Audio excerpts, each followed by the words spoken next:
नमस्कार, बहुत स्वागत है आपका। एनडीटीवी मध्य प्रदेश छत्तीसगढ़ देख रहे हैं आप। आपके साथ मैं हूं आसफ शेख।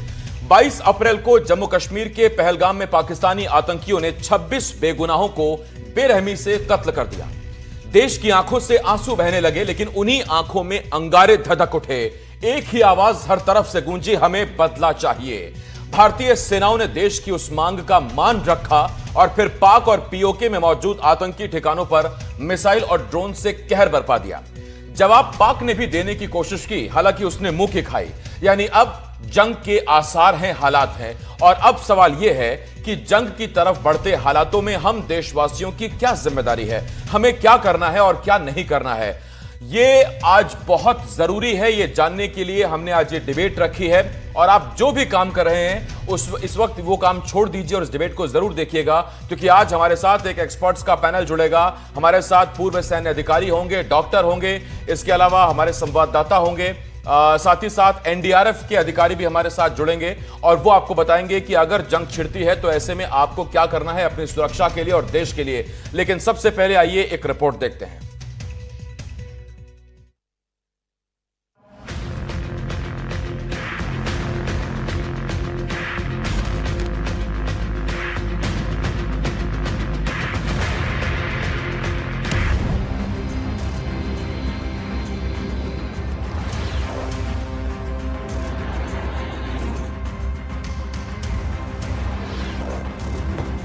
ये न मोही मारा, ये न मोही मारी, हमने केवल उन्हीं को मारा जिन्होंने हमारे मासूमों को।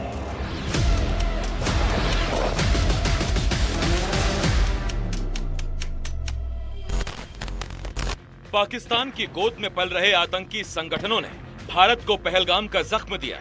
बेकसूर 26 लोगों को बेरहमी से मौत के घाट उतार दिया गया। इस घटना के बाद देश से एक ही आवाज आई कि हिंदुस्तान मांगे बदला। केंद्र सरकार और इंडियन आर्मी ने भी तय कर लिया कि उरी और बालाकोट के बाद अब फिर पाक को जवाब देने का वक्त आ गया है। और 15 दिन बाद भारतीय सेनाओं ने पाकिस्तान और पीओके में मौजूद 9 आतंकी ठिकानों पर कहर बरपा दिया। भारत के इस प्रचंड हमले में कितने आतंकी मारे गए, पाकिस्तान अभी तक गिन रहा है। लेकिन अब कहानी आगे बढ़ गई है। पाक अपने पालतू आतंकियों की मौत से बौखला गया। उसने स्ट्राइक के अगले ही दिन भारत के शहरों में मौजूद सैन्य ठिकानों पर हमला करने की कोशिश की। उसने भी ड्रोन और मिसाइल के जरिए हम पर हमला करना चाहा, लेकिन हमारे एयर डिफेंस सिस्टम ने पाक को धूल चटा दी। लाहौर में उनका डिफेंस सिस्टम ध्वस्त कर दिया।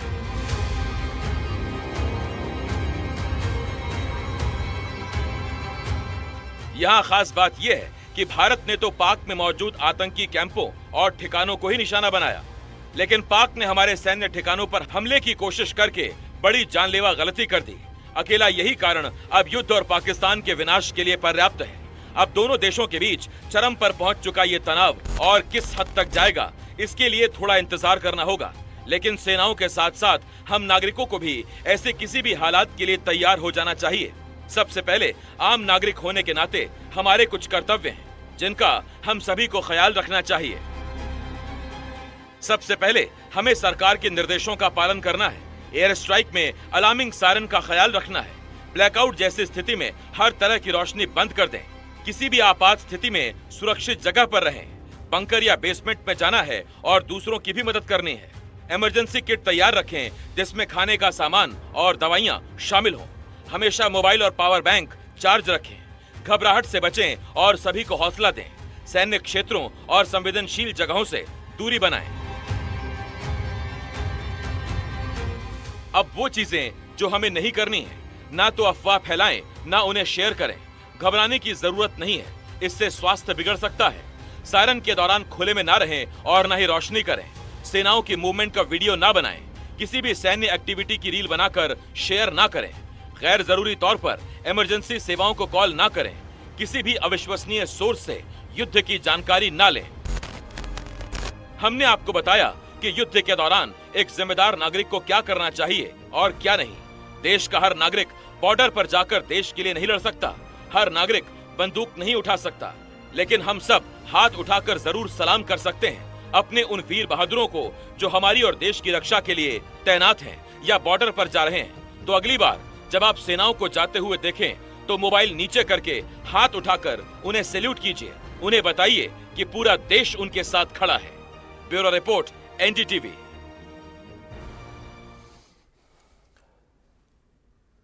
हमारे सुरक्षा बल, हमारी सेनाएं, हमारे हीरोज हैं, वो हमारे भाई हैं। और जब एक भाई युद्ध के लिए जा रहा हो तो दूसरे भाई की जिम्मेदारी है कि अगर वो युद्ध पर नहीं जा सकता तो वो भी तैयार रहे और भाई के साथ रहे।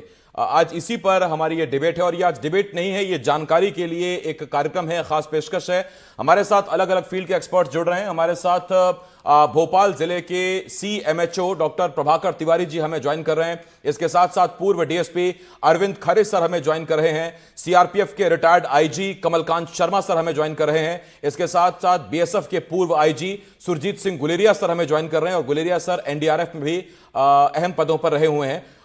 मैं आप सभी का बहुत बहुत स्वागत करता हूं इस चर्चा में। सबसे पहले अरविंद सर, मैं आपके पास आ रहा हूं, आपसे शुरुआत करता हूं। अरविंद सर, देखिए, किसी भी शख्स की समझदारी इसमें है कि युद्ध ना किया जाए, किसी भी सरकार की समझदारी इसमें है कि युद्ध ना किया जाए। लेकिन अगर युद्ध करने की नौबत आ गई है तो फिर ज्यादा समझदारी इसमें है कि पूरे सतर्कता और समझदारी से तैयारी के साथ रहा जाए। तो अब हम ये मानकर चल रहे हैं कि अगर जंग के हालात बनते हैं या अगर जंग के मुहाने पर हम आ गए हैं तो हम नागरिकों की क्या जिम्मेदारी है, हमें क्या करना है, क्या नहीं करना है, और नागरिकों के लिए, देशवासियों के लिए, क्योंकि हम भी सैनिक ही हैं, तो हमें किस तरह से तैयार रहना है। मेरे सवाल इसी के इर्द गिर्द घूमेंगे। अरविंद सर, आप पुलिस में रहे हुए हैं, ऐसे में आप क्या अपेक्षा करते हैं देशवासियों से, मध्य प्रदेश के लोगों से, छत्तीसगढ़ के लोगों से, कि वो किस तरह से खुद को तैयार करें? इस समय आसिफ भाई, युद्ध सेना भी लड़ रही है और सेना के साथ साथ प्रदेश के और देश के हर नागरिक को युद्ध की मनोस्थिति अपनी बनाना पड़ती है। ठीक बात। बहुत अत्यधिक सावधान रहना पड़ता। अभी जो आपकी गाइडलाइन मिल रही है, जो आपने दी, बहुत ही बेहतरीन गाइडलाइन है। यही जो जिला प्रशासन के कलेक्टर हैं, चीफ सेक्रेटरी हैं, यही गाइडलाइन जारी कर रहे जी। हैं। हमको हर नियम का, हर चीज का भरपूर पालन करना चाहिए और बिल्कुल लापरवाही नहीं करना चाहिए। कुछ नहीं होगा, कभी कोई घटना छोटी बड़ी कभी भी हो सकती है। और दूसरा, दुश्मन को कभी छोटा नहीं समझना चाहिए। अभी जिस हिसाब से भारत के संबंध में मीडिया जो बता रही है, पाकिस्तान बड़े छोटा देश है लेकिन थोड़ा इस समय असमान परिस्थितियों में है। और असमान होता है, जैसे बोलते हैं ना कि ये सड़क का जो कुत्ता होता है, उसको यदि कुछ का भरोसा नहीं होता किस समय कौन सी घटना दुर्घटना कर दे। तो अपने शहर में भी, अपने देश में भी कभी कोई ऐसी आपात स्थिति युद्ध की आए तो आदमी को बड़े जो सावधानी पूरी बरतना चाहिए और सारे नागरिक कर्तव्य पूरे निभाना चाहिए। ठीक है सर। जो बाकी जो गाइडलाइन आपकी है, बहुत ही बेहतरीन गाइडलाइन है। यही हमारे इंदौर कलेक्टर ने यही जारी की है। तो बहुत अच्छा मैसेज आप दे रहे हो। हर नागरिक का कर्तव्य मानसिक तौर पर बिल्कुल तैयार रहे और बिल्कुल लापरवाही ना बरते कि हम तो जीत रहे हैं, हम तो जीत गए। कभी भी ऊटपटांग स्थिति, असमान स्थिति आ सकती है। हमको अरविंद सर, मैं धन्यवाद करता हूं तैयार होना चाहिए। इसलिए क्योंकि आपने दूसरा मैं एक बात और मैं ग्राफिक्स में भी लगातार हम स्क्रीन पर दिखा रहे हैं कि नागरिकों को क्या करना चाहिए। और जिस वक्त ये डिबेट हम प्लान कर रहे थे तो किसी नंबर या TRP के लिए हम लोगों ने ये डिबेट नहीं प्लान की थी कि हम जंग के हालात बता के लोगों को डराएं, TRP घेरने की कोशिश करें। हमारा मकसद ये था कि अगर बॉर्डर पर सैनिक तैयार हैं तो घरों में हमारे लोग भी तैयार होने चाहिए, उन्हें क्या क्या करना है। इसीलिए हमारे साथ प्रभाकर तिवारी जी भी जुड़ गए हैं, जो भोपाल जिले के CMHO हैं। और जैसे मैंने बताया आपको, कमलकांत सर और सुरजीत सर हमारे साथ हैं ही। प्रभाकर सर, मैं आपके पास आ रहा हूं। प्रभाकर सर, इस वक्त जिस तरह के हालात हैं वो एक अलग मसला है कि सेना क्या कर रही है, पाकिस्तान क्या कर रहा है, वो हमने रिपोर्ट में दिखा दिया। मैं आपसे जानना चाहता हूं कि बतौर एक स्वास्थ्य एक्सपर्ट, हेल्थ एक्सपर्ट, आप लोगों से क्या कहेंगे इस वक्त हमें किस तरह की तैयारी रखनी चाहिए? इमरजेंसी किट में क्या हो, कौन सी दवाइयां इस वक्त घर में रहनी जरूरी है, आप क्या बताएंगे सर? देखिए, सबसे पहले तो मैं शुरू करूंगा जो हमारे सशक्त दल जो हैं दल, उन्होंने जो शौर्य का प्रदर्शन किया उस पर बधाई देने से। पर उसी के साथ साथ आप देखेंगे कि जो दुश्मन देश है वो हो सकता है कि युद्ध के जो नियम है उनका पालन न करे और रिहायशी इलाकों में भी कुछ बुरा करने का प्रयास करे। तो सबसे पहली चीज तो यही है, जैसे अभी कल एक अच्छी मॉक ड्रिल की गई है, जो इंसिडेंट कमांडर द्वारा निर्देश जारी किए गए हैं उनका पालन करें। जैसे कि कल हम लोगों ने, आप लोगों ने देखा कि एक हम लोगों ने मॉक ड्रिल की थी जिसमें सबसे पहले तो हमने लाइट्स ऑफ और ब्लैकआउट करने की थी। तो उसके साथ साथ अगर कहीं पर भी, जैसा आप जानते हैं कि कभी भी युद्ध होता है तो हो सकता है कि कहीं अगर कोई बिल्डिंग गिर जाती है या कहीं आग लग जाती है या कहीं हमारे संचार के साधन रोकने के प्रयास किए जाते हैं, तो सबसे पहली चीज तो यह है कि हमें घबराने की जरूरत नहीं है। और इसीलिए कल की मॉक ड्रिल की गई है। सबसे पहली चीज, बिल्कुल ना घबराएं। हमारे जो इंसिडेंट कमांडर्स हैं और जो हमारे डिस्ट्रिक्ट मजिस्ट्रेट्स और दूसरे दल हैं, एनडीआरएफ, एसडीआरएफ, उनके द्वारा दिए गए निर्देशों का पालन करें। दूसरी चीज, ऐसी जगह जैसे कल भी बताया गया था, जो आशंका है कि जहां पर नुकसान हो सकता है उसके आसपास ना रहें। दूसरी सबसे बड़ी चीज कि अभी से कोई पैनिक होने की जरूरत नहीं है, पर आमतौर पर कभी अगर इस तरह का होता है तो जो मुख्य तौर पर होता है कि जैसे बिजली या पानी की सप्लाई, इन पर कभी कभी दुष्प्रभाव पड़ सकता है और हमें इनके लिए तैयार रहना चाहिए कि हमारे पास एक ऑल्टरनेटिव सोर्स ऑफ इलेक्ट्रिसिटी, यानी कि बैटरीज या इन्वर्टर्स या जो भी हमारे टॉर्चेज या इस तरह के लोग हैं, पावर सप्लाई के लिए मेडिकल किट में क्या रखें कम से कम पीने का पानी हमारे पास जरूर हो, जिससे कि मेडिकल किट में आप देखें सबसे पहली चीज तो यही है कि अगर कभी भी कोई इंजरी होती है तो पहली चीज है कि इंजरी से रिलेटेड ड्रेसिंग का सामान। दूसरे जो हमारे ऐसे सीनियर सिटीजन है जो रेगुलरली दवाइयां लेते हैं, तो सबसे पहले तो वो जो अपनी प्रिस्क्राइब्ड मेडिसिन है वो जरूर अपने ऐसी जगह साथ रखें कि वो जरूरत पड़ने पर नष्ट ना हो और तुरंत उनको कर सके। क्योंकि कई बार ऐसे हाइपरटेंसिव पेशेंट्स होते हैं, ब्लड प्रेशर के, या डायबिटिक पेशेंट्स हो सकते हैं, या ऐसे लोग हो सकते हैं जिनका पहले ऑर्गन ट्रांसप्लांट हुआ हो, जिनको रेगुलर मेडिसिन लेनी है। तो सबसे पहले वो अपनी मेडिसिन संभालें, पीने का पानी संभाल कर रखें, सुरक्षित जगहों पर रहें, ऐसी जगह जहां पर हम लोग की आशंका है वहां से थोड़ा सा दूर रहें। ठीक, प्रभाकर सर, मैं लौट रहा हूं आपके पास क्योंकि मुझे इसके बाद एक चीज आपसे और पूछनी है, लेकिन वो बाद में पूछूंगा मैं आपसे। कमलकांत शर्मा सर इस वक्त हमारे साथ जुड़ रहे हैं, retired IG CRPF. Kamalkant Sharma ji, Jain sir, मेरा आपसे एक सवाल है और सवाल मेरा यह है कि देखिए, पूरी दुनिया जानती है, सिर्फ भारत के लोग नहीं, पूरी दुनिया जानती है कि अगर युद्ध होता है तो वो पाकिस्तान ही होगा जो नियमों का पालन नहीं करेगा, जो इंसानियत नहीं दिखाएगा। और आज वो उसके रिटेलिएशन में दिखा भी। हमने आतंकी कैंपों को ठिकाना निशाना बनाया, तो हमारे यहां तो आतंकी कैंप है नहीं, तो उसने हमारे सैन्य ठिकानों पर कार्रवाई करने की कोशिश की, हालांकि उसने मुंह की खाई। पुरानी फिल्मों में हम देखते थे कभी भी हीरो ने किसी विलेन की बहन को या मां को नहीं पकड़ा। हाँ, जो विलेन होते थे वो जरूर हीरो की बहन और मां को पकड़ने की कोशिश करते थे। वही स्थिति पाकिस्तान की है कि वो हमारे निर्दोष नागरिकों पर अटैक करने की कोशिश करेगा। हमें अपनी सेनाओं पर पूरा भरोसा है, लेकिन बतौर नागरिक हमारी भी जिम्मेदारी की हम तैयार रहें। मैं आपसे वही जानना चाहता हूं कि एक आम आदमी कैसे सैनिक बने इस हालात में। पहले तो सबसे पहले एनडीटीवी का बहुत बहुत धन्यवाद कि उन्होंने विस्तार से जो इंस्ट्रक्शंस बताए हैं आपने आसिफ जी सर, वो विस्तार से हैं। और मेरा तो जनता से ये आग्रह है कि एनडीटीवी ने जो भी इंस्ट्रक्शंस विस्तार से बताए हैं उनको देखे और उन पर अमल लाए। मैं, जैसा कि आपने बताया कि मैं जो अपने पुरानी फिल्में हैं उनमें जो हीरो हैं वो नियम मानते थे। अब मैं और भी आपको पीछे ले जाता हूं और रामायण काल में ले जाता हूं, जहां की रावण जो था वो नियमों को नहीं मानता था और माता सीता ने राम जी को हिरण के पीछे भेज दिया और उसके बाद फिर जो लक्ष्मण जी को भी भेज दिया, तो लक्ष्मण जी ने वहां एक लक्ष्मण रेखा खींच दी और उन्होंने कहा इसको पार मत करना। बहुत खूब सर, बिल्कुल सही आपने उदाहरण दिया है जी। अब जो चीजें हैं, जो नियम आपने बताए हैं, अभी विस्तार से आपने सारी चीजें बता दी, तो मेरा तो आपके माध्यम से जनता से यही आग्रह है कि एनडीटीवी ने जो विस्तार से सारी चीजें बताई हैं उनको अमल में लाएं। अभी डॉक्टर प्रभाकर तिवारी जी बता रहे थे कि भाई जो बुजुर्ग लोग हैं वो दवाई अपनी पास रखें, थोड़ा बहुत अगर मान लो इंजरी हो जाती है उसका सामान रखें। इसके साथ साथ मैं एक और बात कहना चाहूंगा कि हम लोग जैसे जो विशेष तौर से शहरों में रह रहे हैं, सोसाइटीज में रह रहे हैं, वो ग्रुप बना लें अपने।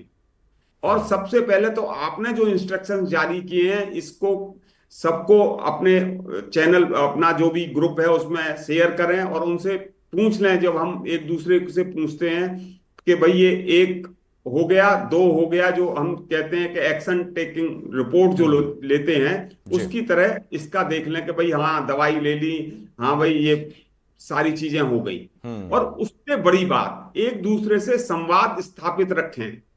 हम लोग अपने मनोबल को, जैसा कि आपने बताया कि सेना ने हमारी ने आतंकवादी अड्डों पर जो प्रहार करके उनको नेस्तनाबूद किया है, अब हमारा काम है, जैसे बहुत अच्छे ढंग से बताया, कि हमारे जो सैनिक हैं, हमारे जो सैनिक जा रहे हैं, सीमा पर जा रहे हैं, उनका मनोबल बढ़ाएं।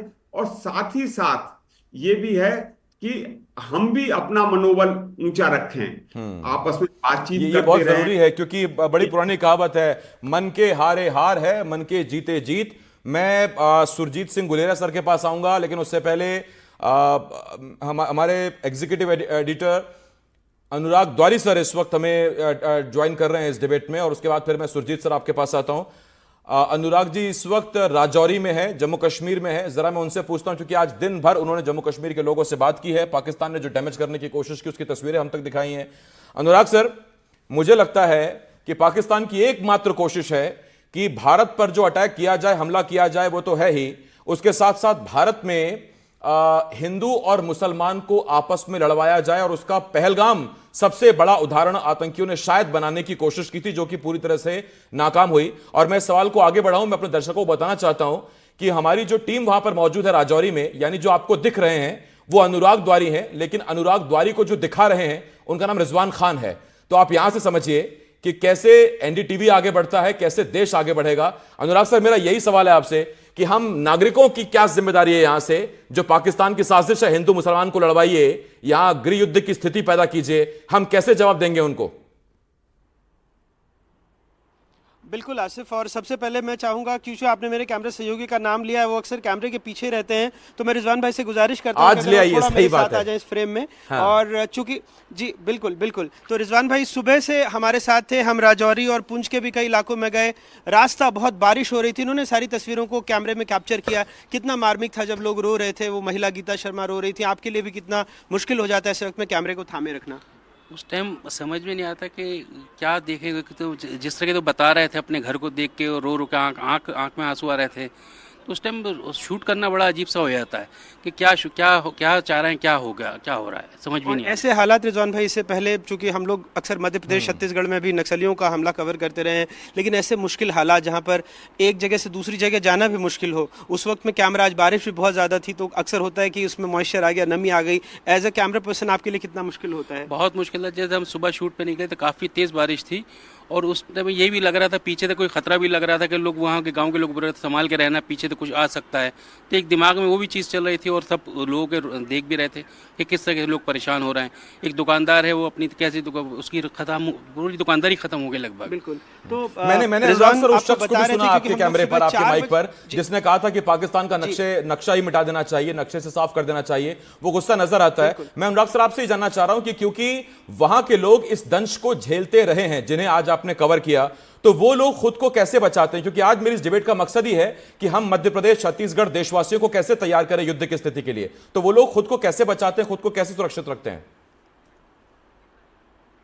बिल्कुल आसिफ, मैं आधे मिनट में पहले आज की तस्वीर बता दूं, क्योंकि पुंछ में भी जो है बीटी कॉलेज का इलाका हो, गुरुद्वारे के बारे में है कि वहां पर शेलिंग, वहां हर तीसरे चौथी गली में ऐसा लग रहा है कि वहां पर फायरिंग हुई है, शेलिंग हुई है 10-12 घंटे तक लगातार, और कई लोगों की मौत हुई है, जिसमें एक लांस नायक है वो भी शहीद हुए हैं। राजौरी के जो इलाके हैं जिसकी तस्वीरों का आपने जिक्र किया, उन लोगों से हमने पूछा था, तो देखिए ये वो गाँव थे जहाँ हम गए, जहाँ पर इससे पहले उन लोगों ने खुद माना कि 65-71 की लड़ाई में भी कभी उनके गाँव में इस तरह की कोई शेलिंग या इस तरह का मोटार फायर उनके गाँव में नहीं हुआ है। तो यकायक जब रात को वो देर से उठे तो फौरन सबसे पहले भागे हैं, वो अपने घरों से बाहर निकले हैं, और जो भी गाड़ी मिली है वहां से सुरक्षित अपने रिश्तेदारों के यहाँ राजौरी डिस्ट्रिक्ट हेडक्वार्टर में और ऐसी जगहों पर भागने की कोशिश की है। जो घर पे रह गए उन्होंने मैं बताया कि किस तरह वो टेबल या पलंग के अंदर छिपे हैं। शायद ये वो तरीका है जिससे अगर घर पे अगर कोई बंकर जैसी चीज आसपास नहीं है तो उसमें अपने आप को बचाया जा सकता है। और यही वजह है कि राजौरी के जिन गाँव में पहुंचे, 1-2 लोग घायल जरूर हुए, लेकिन उनके घर में किसी की मौत नहीं हुई है। तो उस वक्त जितना अपने आप को आप समेट के रख सकें वो ज्यादा बेहतर होगा और जितनी जल्द से जल्द किसी सुरक्षित स्थान पर पहुंच जाएं। और अगर प्रशासन आपको कह रहा है, क्योंकि हमने उन तस्वीरों को देखा कि जब ब्लैकआउट हुआ उस दौर में भी लोग खास करके जो यहाँ से दूर है, भोपाल जैसे शहरों में, वहाँ पर लोगों ने उसका ठीक से पालन नहीं किया है। तो ये बहुत ज़रूरी हो जाता है, क्योंकि एक चिंगारी को देख करके भी फायरिंग हो सकती है और ये बहुत खतरनाक होगा। इसीलिए जब भी स्थानीय प्रशासन कोई एसओपी बनाता है तो बहुत ज़रूरी है कि उसका 100% पालन किया जाए। आसिफ, अनुराग सर, मैं लौट रहा हूं आपके पास। सुरजीत सिंह गुलेरिया साहब मेरे साथ, और गुलेरिया सर इसलिए इंपॉर्टेंट है क्योंकि वो आईजी बीएसएफ रहे हैं, इसके साथ साथ एनडीआरएफ में भी अहम उन्होंने जिम्मेदारी निभाई है। सुरजीत सिंह सर, बीएसएफ को तो India's first line of defence कहते ही हैं, और बीएसएफ के तो हमारे जवान ही मुझे लगता है कि पैदा हुए हैं पाकिस्तान को सबक सिखाने के लिए। आज एक बार फिर उनकी जरूरत हमें है और वो पूरी अपनी शिद्दत से उस जिम्मेदारी को निभा भी रहे हैं। लेकिन चूंकि आप एनडीआरएफ में भी रहे हुए हैं सर, तो मेरा आपसे एक सवाल है, और पहले शहरी लोगों के लिए सवाल है, क्योंकि अभी तक लोगों के मन में जो एक चीज है वो मैं आपसे पूछना चाहता हूं। जो लोग मल्टी में रहते हैं, हाई राइज बिल्डिंग में रहते हैं, शायद वो ज्यादा खतरे में है, क्योंकि उस एक मिसाइल से क्योंकि एरिया कम है तो ऐसे में नुकसान ज्यादा हो सकता है। क्या हाई राइज बिल्डिंग की बेसमेंट पार्किंग बंकर के तौर पर इस्तेमाल की जा सकती है? लोग वहां अपने आप को बचा सकते हैं? क्या ऐसा किया जाना चाहिए? जी, आजकल के ज़माने में लड़ाई जो है वो बॉर्डरों तक सीमित नहीं होगी, बल्कि ये अर्बन एरिया जो है वहां पर दुश्मन जो है वो हमला करेगा और करने का प्रयास भी किया है। भारतीय सशस्त्र बल जो है, भारतीय जो सेना है, उसने उसको एकदम से उनके अटैक को बिल्कुल नेस्तनाबूद कर दिया है। ये मैं कहना चाहूंगा कि हमें ये सबको समझना चाहिए पूरे भारत में कि जो दुश्मन फौज होगी उसका टारगेट होगा VABP, हम कहते हैं, एक मिलिट्री टर्मिनोलॉजी है, that vital installation and vital areas. जो सबसे इंपॉर्टेंट एरियाज हैं, सबसे इंपॉर्टेंट जो जगह हैं, वो दुश्मन के टारगेट होंगे। दुश्मन उस जगह हमला करने की कोशिश करेगा जहां वो ज्यादा से ज्यादा नुकसान पहुंचा सकता है, चाहे वो इंफ्रास्ट्रक्चर का हो, चाहे वो कोई ऐसा कोई VIP एरिया हो, चाहे वो आर्मी की इंस्टॉलेशन हो, कोई कम्युनिकेशन सेंटर हो, कोई हाईवे हो, कोई ब्रिज हो, कोई फ्लाईओवर हो। इस तरह की चीजों के ऊपर वो हमला करने की कोशिश करेगा।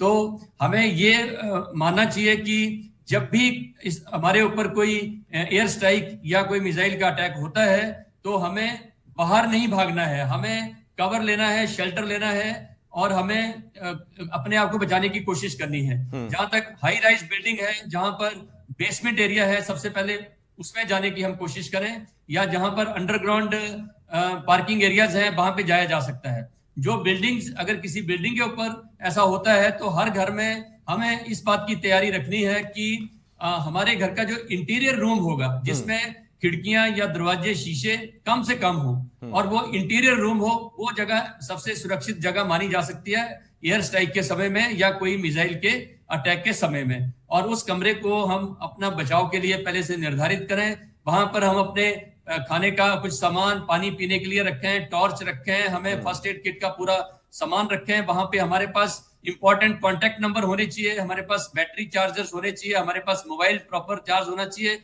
और हॉस्पिटल्स के सारे नंबर हमारे पास हो, जो रेस्क्यू इमरजेंसी टीम्स हैं उनके नंबर हमारे पास हो। तो इस जगह हमें अपने आप को शेल्टर हमें लेना चाहिए। अगर हम ओपन ग्राउंड में है, कोई ऐसी जगह है जहां पे आपका घर नहीं है, घर से बाहर गए हुए हैं, तो उस समय अगर कोई ऐसा इमरजेंसी आ जाती है तो हमें जो हाईवेज होते हैं, हाईवेज में जो सबवे है उसके अंदर छिपाव हम ले सकते हैं। जो लो लाइंग फ्लाईओवर्स है उसके नीचे हम जगह ढूंढ सकते हैं। और जिन शहरों में मान लो मेट्रो स्टेशन है, अंडरग्राउंड मेट्रो लाइंस है, उसके अंदर हम अपने आप को छिपा सकते हैं। तो ये कुछ एक जगह है जहां पर ओपन ग्राउंड में जो गांव के किसान है या ओपन ग्राउंड में जो भी है, उस वक्त अगर वहां से एयरबॉर्न फायरिंग होती है मशीन गन से, तो फिर हमें क्या करना चाहिए जहां आसपास छिपने की जगह ना हो? देखिए, अपने आप को सबसे पहले तो फौज में ट्रेनिंग में ये बताया जाता है कि एकदम से ग्राउंड के ऊपर आप लेट जाओ, क्रॉल करो, अपने आप को किसी कवर में अपने आप को छिपाओ, आप एक्सपोज ना हो। वो सबसे बेसिक ड्रिल ये है। उसके बाद आप छिपाओ में जाके फिर आप अपने आप को बचाएं, घबराएं नहीं और अपने परिवार को बचाने की कोशिश करें। ठीक बात, हमें एक्सपोज नहीं करना है अपने आप को। जी सर, वो मैंने आपसे पूछा था कि क्या हाई राइज बिल्डिंग की बेसमेंट्स को बंकर के तौर पे इस्तेमाल किया जा सकता है, छिपने की जगह अच्छी हो सकती है? जी बिल्कुल, इसको इस्तेमाल किया जा सकता है। बेसमेंट जो है वो सबसे बढ़िया जगह है। अगर बंकर नहीं है तो बेसमेंट में हम अपने आप को बचा सकते हैं। अच्छा, अरविंद सर, कोरोना में हम लोग जब घर पर रहे थे तो उस वक्त कुछ लोग उकता गए, ऊब गए, लेकिन बाद में उन्हें समझ में आया कि नहीं, हम लोगों ने उस वक्त नियमों का पालन किया तो ही हम लोग बच पाए और उतनी कैजुअलिटीज हुई नहीं थी जितने की शायद आशंका जताई जा रही थी उस वक्त। आपको लगता है कि फिर उसी संयम, उसी नियम और उसी अनुशासनता की आवश्यकता अब है इस बार भी? बिल्कुल 100%। अभी अनुराग द्वारी जी बोल रहे थे भोपाल में ब्लैकआउट का रिहर्सल हुआ, इंदौर में हुआ, कुछ उसमें 5-10% लोगों ने लापरवाही की, जबकि ये कानूनन अपराध है और जिला दंडाधिकारी या प्रशासन के आदेश न मानने का अपराध होता है, वो अलग बात है। लेकिन पब्लिक को भी इतना जागरूक होना चाहिए, जब ब्लैकआउट या कोई भी सरकारी आदेश निर्देश होते हैं उनका पालन करना चाहिए, और जितना डिसिप्लिन में रहेंगे उतने सुरक्षित रहेंगे। जैसे कोरोना में सबने जितना नियम का पालन किया तो काफी लोग हद तक सुरक्षित रहे। हम इससे बिल्कुल सहमत हैं, सारे नियमों का जनता को पालन करना चाहिए। ऐसी नौबत ना आए कि पुलिस को उनके खिलाफ एफआईआर काटना पड़े। ऐसे टाइम में एफआईआर काटने या कोई दंडात्मक कार्रवाई करना पुलिस विभाग कभी नहीं चाहता, ना जिला प्रशासन चाहता। देखिए 5% लापरवाहों के कारण यदि लाखों लोगों की सुरक्षा खतरे में पड़ेगी तो उनके खिलाफ वैधानिक दंडात्मक कार्रवाई 188 की जा सकती है, जो नहीं होना चाहिए। जी, मैं लौट रहा हूं इस पर आपके पास। हमारे साथ कमलकांत शर्मा सर हैं। कमलकांत सर, एक सवाल मुझे आपसे अभी पूछना है। आपको चूंकि पूरी ट्रेनिंग रहती है इस तरह के हमलों के लिए या इस तरह की चीजों के लिए, तो हमने जो जिस तरफ अनुराग सर ने इशारा किया है, जिस तरफ अरविंद सर बोल रहे हैं, अगर 100 लोग एक जगह पर इकट्ठा हैं, 99 लोग ब्लैकआउट का पालन कर रहे हैं, और अगर एक शख्स भी ब्लैकआउट का पालन नहीं करता है, फ्लैशलाइट जलाता है, टॉर्च जलाता है, घर की रोशनी जलाता है, तो क्या वो सभी लोग खतरे में नहीं है? क्या ये समझना नहीं चाहिए? आप लोग जब कैंप में होते हैं तो आप लोग किस तरह से उस ब्लैकआउट को फॉलो करते हैं? बिल्कुल आपने सही कहा कि अगर एक भी नहीं जलाएगा तो इसका मतलब 100 ने जला ली। एक ने जला ली तो 100 ने जला ली, क्योंकि उसका पर्पस ही बिल्कुल डिफीट हो जाएगा। और हमारे यहाँ तो ट्रेनिंग में जब हम लोग सब साथ साथ ट्रेनिंग करते हैं, तो अगर कोई ऐसा गलत काम करता है तो उसकी हमारे यहाँ आपसी बोलचाल में कहते हैं कंबल परेड। हाँ, वो हमारे यहाँ भी एनसीसी में था सर, मैंने खूब करी है। तो फिर भविष्य में इसका मौका ही नहीं मिलेगा। जैसा कि अरविंद जी कह रहे थे कि भाई 188 में एफआईआर करनी पड़ेगी। हमें ये चाहिए कि अगर कोई भी हमारा साथी नागरिक अगर इसको नहीं मानता है तो बगल वाला जो है उसको कहे कि भाई आप केवल आपके लिए नहीं, पूरे आपके परिवार के लिए और पूरे समाज के लिए खतरा है, तो इसको पूरी तरह से माना जाए। और मेरे ख्याल से आपका कहना सही है कि 99 और 100 में से अगर एक भी जलाता है तो 0 नंबर ही उसके हो जाएंगे। ठीक। अनुराग सर, आज आपने जब राजौरी के स्थानीय लोगों से बात की तो हमने देखा उनकी आंखों में आंसू भी थे, गुस्सा भी था। राजौरी का आम आदमी दिल्ली सरकार से क्या चाहता है, वो देश के बाकी हिस्सों में रहने वाले लोगों से क्या चाहता है? देखिए, उन्होंने नुकसान उठाया है, उनके अपने घायल हुए हैं, उनके अपनों की मौत हुई है, उनके घर तबाह हुए हैं, लेकिन अब वो यही चाहता है कि अब अगर हम आगे बढ़े हैं तो पीछे ना हटें और पूरी तरह से जवाब दिया जाए, ताकि ये जो नासूर बार बार एक तरह से टीस बनकर उभरता है, दर्द बनकर उभरता है, वो खत्म हो जाए। साफ तौर पर जो बलबीर शर्मा जी की आवाज़ में आपने साफ तौर पर सुना कि अब खत्म कर कीजिए। बहुत दफ़े ये होता रहा और ये चक्र कब खत्म होगा हमें नहीं पता, अब खत्म कीजिए। तो ये उनकी सीधी डिमांड थी। सुरजीत सर, इस वक्त मेरे मन में जो एक सवाल है वो ये है, देखिए हमने तमाम चीजें बता दी कि ये करें वो ना करें, ये चीजें हैं वो चीजें हैं। मैं आपसे कहूं, क्योंकि आप एनडीआरएफ में भी रहे हुए हैं सर, तो एक ऐसी इमरजेंसी किट जिसमें 5-7 बहुत इंपॉर्टेंट चीजें हर घर में होनी चाहिए, तो वो क्या होनी चाहिए? जी, सबसे पहले तो फर्स्ट एड किट जो है उसका होना अत्यंत आवश्यक है। जैसे कि डॉक्टर प्रभाकर तिवारी ने बता दिया कि एक तो जो इमरजेंसी मेडिसिन लेने वाले, लाइफ सेविंग मेडिसिन लेने वाले जो हमारे बुजुर्ग हैं, उनकी मेडिसिन होनी चाहिए। जो कोई इंजरी हो जाए, कोई ड्यू टू एनी स्प्लिंटर, उसमें ब्लीडिंग को रोकने के लिए जो पट्टी होती है, उसमें दवाई होती है, डिटॉल होता है, वो सारी चीजें होनी चाहिए।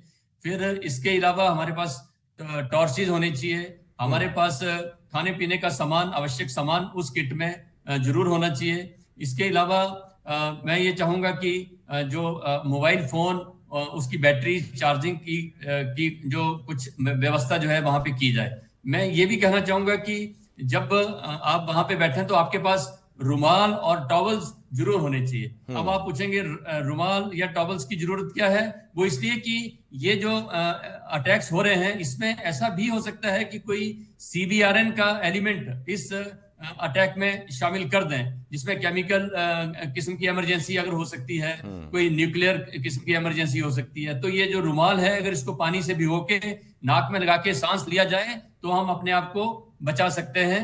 तो इसका होना भी बहुत जरूरी है। हमारे पास जितने भी हॉस्पिटल्स हैं, जो इमरजेंसी रेस्क्यू टीम्स हैं, उनके कांटेक्ट नंबर हमारे पास होने चाहिए। तो ये मेरा मकसद यही था कि आपको मालूम होना चाहिए कि आपको किन किन चीजों को स्टोर करना है, कौन कौन सी चीजें काम आएंगी। जाहिर बात है कि देखिए सुरजीत सर, इस वक्त टमाटर तो नहीं रख सकते हम अपने बुरे वक्त के लिए, जल्दी सड़ जाता है और वो खराब भी हो जाएगा। वो 3-4 चीजें जो आपको लगता है जिनकी शेल्फ लाइफ बहुत ज्यादा है, जो एनर्जी भरपूर देते हैं और आप उन्हें लंबे टाइम तक स्टोर कर सकते हैं, वो कौन सी चीजें जो हम इकट्ठा कर लें? जी, उसके लिए तो हम ये बोलेंगे कि भुने हुए चने आप रख लीजिए। आप घर में आपके पास पर्याप्त मात्रा में खाने पीने का सामान होना चाहिए। अगर 4 दिन के लिए 5 दिन के लिए अगर टोटली बंद हो जाता है, बाहर जाना मुश्किल हो जाता है, तो खाने का जो सामान है वो हमारे पास जरूर होना चाहिए। जिसे मैंने आपको बताया कि चने हैं वो रख लें, उसको भुने हुए हों चाहे कच्चे हों, उसको पानी में भिगो के खाया जा सकता है। तो अब अपनी अपनी चॉइस है, जितना सामान आप अपने पास स्टोर कर लें उतना कर लिया जाए। ठीक, अब जरा मैं आता हूं दोबारा सेहत पर, यानी कि प्रभाकर तिवारी जी पर। प्रभाकर सर, इस तरह की पैनिक वाली सिचुएशन में पैनिक नहीं करना है, ये तो हम सबने बताया, लेकिन कुछ लोग पैनिक कर जाते हैं और ऐसे में सबसे जो पहली चीज होती है वो ये कि छोटे बच्चे और बुजुर्ग, उनको हार्ट अटैक और बाकी परेशानियों का और स्ट्रोक का एक दिक्कत आती है। एक तो हर नागरिक को मेरे हिसाब से CPR सीख लेना चाहिए कि CPR दिया कैसे जाता है और उसकी क्या तकनीक होती है। लेकिन आम आदमी और बुजुर्गों को हार्ट अटैक वगैरह ना आए तो उसके लिए, और अगर आ जाए तो ऐसी स्थिति में हम क्या करें? देखिए, आमतौर पर पहली चीज तो आपने खुद ही बता दी कि जो है संयम बरतना चाहिए और बहुत ज़्यादा साइकोलॉजिकल प्रेशर में नहीं आना चाहिए। पर जैसा कि आप जानते हैं कि जो हमारे सीनियर सिटीजन्स हैं वो कई बार ऐसे प्रेशर में आ जाते हैं। तो सबसे पहली चीज़ तो ये है कि आमतौर पर अगर जैसे हमारे साथ वरिष्ठ सैन्य अधिकारी मौजूद हैं, वो भी जानते हैं कि जिनेवा कन्वेंशन के हिसाब से कभी भी हॉस्पिटल्स को टारगेट नहीं किया जाता। पर अगर हमारा दुश्मन नासमझ है, नौसिखिया है, तो ऐसा भी हो सकता है। तो हमने इसीलिए ऑल्टरनेटिव बिल्डिंग्स, ऑल्टरनेटिव प्लेसेस को आइडेंटिफाई करके रखा हुआ है और उनको जिला प्रशासन के साथ शेयर किया हुआ है, जहां पर हम ऑल्टरनेटिव मेडिकल अरेंजमेंट्स रखेंगे। और वो अरेंजमेंट्स जैसा कि अभी बताया, ट्रायज के हिसाब से लगभग सभी चीजों की हम तैयारी करेंगे। तो पहली चीज तो यही है कि पैनिक ना हो।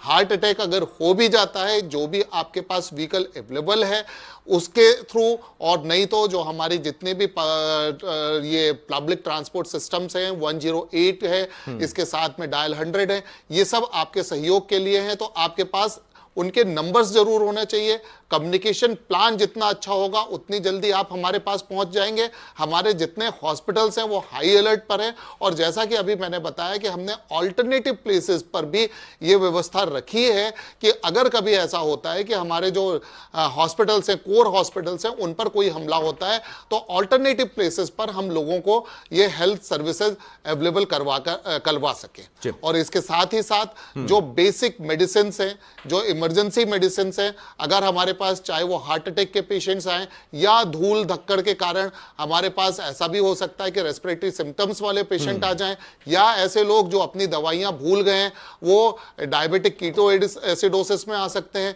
जो हमारे हाइपरटेंशन के पेशेंट्स हैं वो अनकंट्रोल्ड हाइपरटेंशन के साथ आ सकते हैं।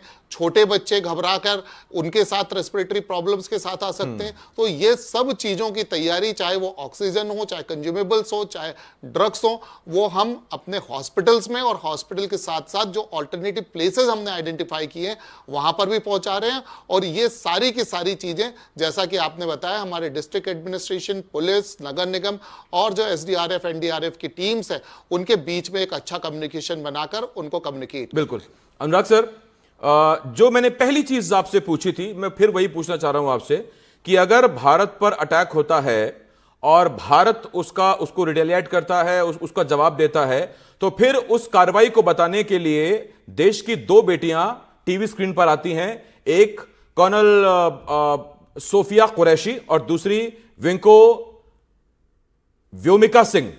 इसी तस्वीर से शायद पाकिस्तान को बता दिया गया कि यहां हिंदू और मुसलमान साइकिल के दो पहिए हैं और वो मिलकर ही आगे बढ़ते हैं, साथ ही चलते हैं। मैं माफ़ी चाहता हूं, थोड़ा सा मुझे अपनी ये लाइट बंद करनी होगी क्योंकि आसपास जो सिक्योरिटी इंस्टॉलेशन है और कुछ खबर ऐसी आ रही है आप कि तुरंत बंद कीजिए। अनुराग सर, मैं रिजवान भाई लाइट बंद कर दीजिए, रिजवान भाई लाइट बंद कर दीजिए। मैं ऐसे ही अपनी बातचीत जारी रखता हूं आपके साथ और ये लाइट मुझे बंद करनी पड़ी। मैं माफ़ी चाहता हूं, अंधेरे में आपसे बात कर रहा हूं। बिल्कुल जो आपने बात कही वही आज के वक्त की सबसे बड़ी ज़रूरत है आसिफ, कि जिस भाईचारे को ख़त्म करने के लिए नाम पूछकर या धर्म पूछकर यह हमला किया गया था, उनके टारगेट पर वो गोलियां सिर्फ उन लोगों की नहीं थी जिनको पहलगाम में मारा गया, उनके टारगेट पर यही भाईचारा है जिसकी वजह से, जैसा आपने अपने उद्बोधन में जब मैं और रिजवान भाई जुड़े तब आपने ये कहा, तो उनके टारगेट पर यही बातें हैं। रिजवान भाई इसको भी बंद कर सकते हैं, कोई दिक्कत नहीं है, हम अंधेरे में बात कर लेंगे अपने दर्शकों के साथ। तो ये कहीं ना कहीं उनके लक्ष्य पर यह भी था कि इस भाईचारे को भी तोड़ा जाए और यही भारत ने हर वक्त दिखाया है कि इस भाईचारे को तोड़ा ही नहीं जा सकता। तोड़ना दूर की बात या मुश्किल, ये तो बहुत इस बारे में तो कोई बहस ही नहीं है। इस भाईचारे को तोड़ा ही नहीं जा सकता है और यही भाईचारा चाहे फौज में दिखे, चाहे मेरे और आपके जैसे सहकर्मी जब साथ काम करते हैं और एक दूसरे को भाई सिर्फ बोलते नहीं मानते हैं, तो उन शब्दों में भी दिखता है। जब हम अपने साथी का ख्याल अपने से पहले रखते हैं, ये कभी जहन में ही नहीं आता कि कोई किसी और धर्म को मानता है या कोई किसी और थाली में कुछ और खाता है, ये कभी हमारे जहन में नहीं आता। तो इसी भाईचारे को तोड़ने की सबसे नापाक कोशिश की गई थी, जिसका हिंदुस्तान ने एकजुट होकर मुंह तोड़ जवाब दिया है कि ये तो आप भूल जाइए, ये तो आप कभी खत्म नहीं कर पाएंगे। सुरजीत सर, यदि किसी घर में, किसी बिल्डिंग में ब्लास्ट की वजह से आग लग जाए ऐसी सूरत में, तो उस आग के दरमियान हमें कैसे निकलना है? बहुत जल्दी बताइएगा सर, क्या करना है हमें उस वक्त? अभी देखिए, डिफरेंट किस्म की परिस्थितियां हो सकती हैं। अगर आप मल्टी स्टोरी बिल्डिंग्स में हैं तो उसका एक नियम है, अगर आपका घर 5 फ्लोर से ऊपर है तो जब आग नीचे बेसमेंट की तरफ से लगे तो आपको टॉप फ्लोर में चले जाना है। और अगर आग ऊपर वाली मंजिल के नीचे, मतलब 5वीं मंजिल के ऊपर लगे, तो नीचे वाले फ्लोर वाले जो हैं वो अपने आप को बाहर निकाल सकते हैं। तो आग से बचने का ये प्रयास करना चाहिए। जब भी आग लगे तो जो बिल्डिंग ऐसी है जिसमें लिफ्ट लगी है, लिफ्ट का प्रयोग ना किया जाए, क्योंकि लिफ्ट जो है उस समय चलेगी नहीं। ये इस बात का ध्यान रखा जाए। और अगर कई बार ऐसी परिस्थितियां बन सकती हैं कि जब आपको भागने के लिए कोई जगह नहीं मिल रही है और धुएं में आप फंस गए हैं, तो उस समय आपको लो लाइंग पोजीशन में जमीन पर लेट जाना है और अपने मुंह के ऊपर अगर आप कोई रुमाल रख सके, उसको पानी से भिगो के सांस लें, तो उसमें काफी हद तक बचाव जो है वो हो जाएगा। प्रभाकर सर, बहुत जल्दी मैं आपसे पूछना चाहता हूं, धुएं की स्थिति होती है, गैस होती है, धुआं रहता है, अगर आंखों के सामने उस वक्त धुएं का गुबार है, तो फिर अपने फेफड़ों को बचाने के लिए और जिंदा रहने के लिए हमें क्या करना चाहिए?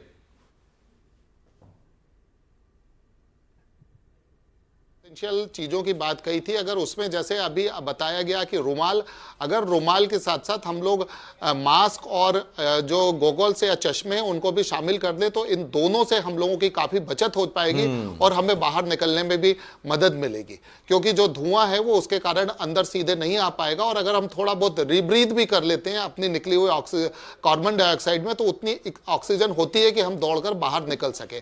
तो जो मास्क और साथ में चश्मे हैं वो इसमें काफी मदद कर सकते हैं। अरविंद सर, स्पेशली अगर वो वेट हो तो और भी मददगार होंगे। अरविंद सर, आप चूंकि पुलिस वालों को उस दौरान राइट्स की और बाकी चीजों की ट्रेनिंग दी जाती है, कोई ऐसे 1-2 टिप जो आप अपने जवानों को देते हैं सिचुएशन में कि आप हौसला बनाए रखें, पैनिक ना करें, वो जो आज आप अपने सिविलियन अपने जवानों को देना चाहें हमारे दर्शकों को? सबसे बड़ा धैर्य रखें और समाचारों से अपडेट रहें। ऐसा ना हो कि दिन भर और रात भर समाचारों से बिल्कुल दूर रहे। हमेशा उनको अपडेट रहना पड़ेगा और मनोबल अपना बना के रखें और सतर्क रहें और सावधान रहें। अपने नागरिक का कर्तव्य पूरे ढंग से सब लोग मिलकर निभाएं। ये देश का युद्ध है, किसी एक का व्यक्तिगत नहीं है। सेना मोर्चे पर लड़ रही है, हम सब लोग को फील्ड में लड़ना है। और अपना मानसिक संतुलन बहुत बना के रखें। घरों में जितना हो सके मनोरंजन के कार्यक्रम करें। टीवी चलेगा आपका, सारी सुविधा है घर में, हंसी मजाक वैसा वातावरण रखें, किसी को पैनिक ना हो, कोई भी सिचुएशन होती है पैनिक ना हो। और सबसे बड़ी बात है, समाचार और सूचना इससे अपडेट रहे। ऐसा ना हो कि मुझे पता ही नहीं है कब ब्लैकआउट की रिहर्सल हो रही है, बिल्कुल कब ठीक बात सायरन है। बज रहा है। उसमें बहुत आवश्यक है सब लोगों का समाचार से अपडेट होना, चाहे टीवी के माध्यम से, चाहे व्हाट्सएप के माध्यम से, चाहे यूट्यूब के माध्यम से। जी कमलकांत सर, मैं बस एक आखिरी आपसे पॉइंट ले रहा हूं और उसके बाद फिर मैं इस डिबेट को वाइंड अप करूंगा।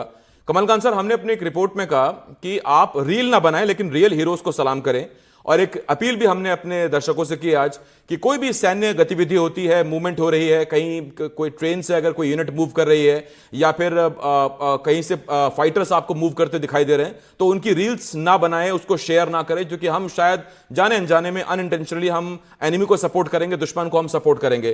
तो मैं आपसे वही जानना चाहता हूं सर, और हमने ये भी कहा अपने दर्शकों से कि जहां भी आपको देखिए सैनिक मूव करते हुए सीमा की तरफ या किसी और तरफ, तो उनका आप मोबाइल नीचे करके हाथ उठा के उनका सलाम करें। एक सीआरपीएफ का जवान क्या चाहता है देशवासियों से? बिल्कुल आपने सही कहा कि जो गतिविधि इस समय होती हैं, जो कि आपको नहीं पता कि उसके कितना विध्वंसकारी परिणाम हो सकते हैं। मान लो आपने कोई रील डाल दी, उसमें व्हीकल का नंबर है, अब आपको मालूम है यूनिट्स के नंबर होते हैं, सारी चीजें हैं, और वो रील चली जाती है तो उनको मालूम है ये व्हीकल किधर से किधर जा रहा है, तो उससे काफी सूचनाएं जो हैं वो मालूम पड़ जाती हैं। आम आदमी को नहीं मालूम कि छोटी छोटी चीजों से कितना नुकसान हो सकता है, जबकि आम आदमी ये चाहता है उसके सीने में, उसके दिल में सेना के लिए एक आभार है, गर्व है, वो उनको प्यार करता है। लेकिन और वो गर्व ही हमें दिखाना है, वो गर्व ही हमें अपने सेनाओं के लिए जताना है। आप चार में से प्रभाकर सर डिफेंस से नहीं है, लेकिन वो जो काम करते हैं वो भी फ्रंट वॉरियर वाला काम है, इसीलिए मैं आप चारों को सैल्यूट करता हूं सर, और मैं कर भी रहा हूं इस वक्त। आप मुझे पता नहीं देख पा रहे हैं कि नहीं, आप चारों का सैल्यूट है, और साथ ही साथ आप लोगों के जरिए से मैं हमारी देश की सेनाओं को सैल्यूट करता हूं और उनको कहना चाहता हूं कि आप पूरी शिद्दत से लड़िए, पूरा देश आपके साथ खड़ा है, और हम लोगों की फिक्र आप मत करिएगा, हम यहां अपने आप को संभालेंगे, आप देश की सीमा संभालिए। जय हिंद, धन्यवाद आप सभी का हमारे साथ जुड़ने के लिए। Kamalkant sir, Surjeet sir, Anurag sir, Arvind sir, Prabhakar sir, बहुत धन्यवाद। एक छोटे से ब्रेक के लिए मैं रुकना होगा, बहुत जल्द लौट रहे हैं।